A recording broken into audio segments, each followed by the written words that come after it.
her hükümlünün en temel hakkı olan aile ve avukatlarıyla görüşme hakkının Sayın Öcalan'dan esirgenmesi aslında büyük bir hukuksuzluğun en önemli mihengi taşıdır.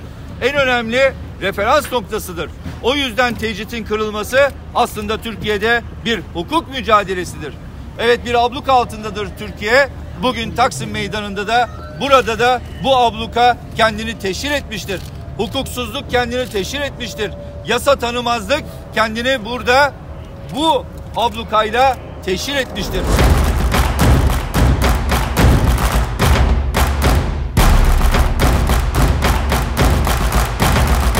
Mesele Türkiye halklarının ve Türkiye toplumunun geleceğidir. Biz de bugün aslında bunun için buradayız.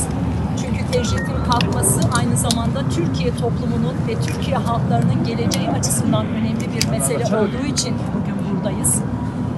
Sana sadece bir merhaba demek için aradık ve selamlarını bütün arkadaşlarıma ilettim. Herkesin de sana çok özel selamları.